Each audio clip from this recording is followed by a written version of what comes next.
All right, we can talk about mailbag. Got these just to. I continue to love Kyle Freeland. 8.2 wins above replacement. Left-handed, crafty, can pitch in Coors Field. I mean, there's always these little things that can get you into the Hall of Fame. If you're a second baseman and you have the numbers of a shortstop or third baseman, you have a better chance of getting into the Hall of Fame because you're a second baseman, and not many second basemen do that. Like Ozzie Albies right now, given the nature of baseball today and the new science of hitting, he's only 5'8" or something, but he's a power hitting second baseman.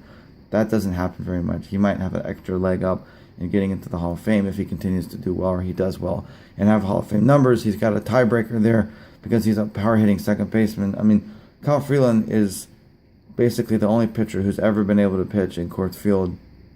That's interesting. He's also going to be, he's from Denver area. He's a hometown favorite.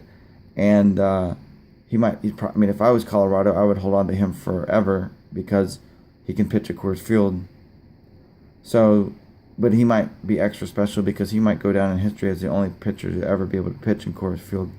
And baseball is interested in that kind of stuff. So long term, he has an extra chance of getting into the Hall of Fame. He's going to be probably pitch his whole career with one team, so the fans of Denver will love him.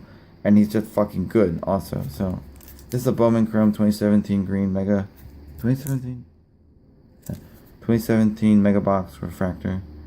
So serial number 999 because it's green. We all should know that. But anyways, and then this is a David Price card.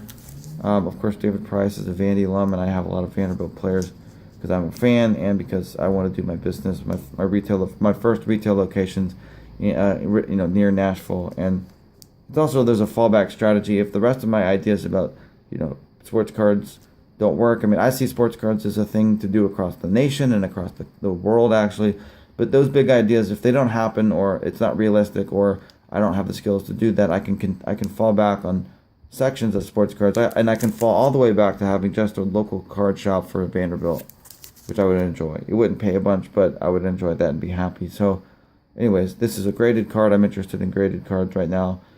Why? Because it's good to know the grade. The grade matters. If you don't know the grade, it doesn't really count. I mean, you really need to know the grade of a card by a reputable third-party grader like Beckett or SGC or PSA or even ISA. But also grading is a part of the industry, and so if I'm going to do a museum, I should treat grading as if it's part of the museum of sports cards and the history of sports cards. But more importantly, from a business standpoint, if I can get myself into a position where you do a lot of graded cards, that adds a barrier to entry because I was there personally for a long time with sports cards.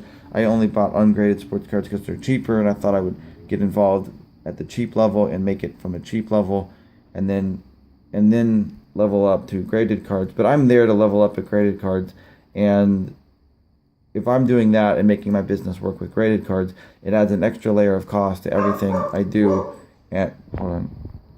And it's basically a barrier to entry. If you want to get involved in sports cards and compete with me, you're probably going to start with ungraded cards and have a few graded cards, but you'll realize you have to have cool cards and graded cards to compete with me, and that adds another layer of competition requirements, and it's a barrier to entry. So as a business, it's a good idea. So anyways, there you go.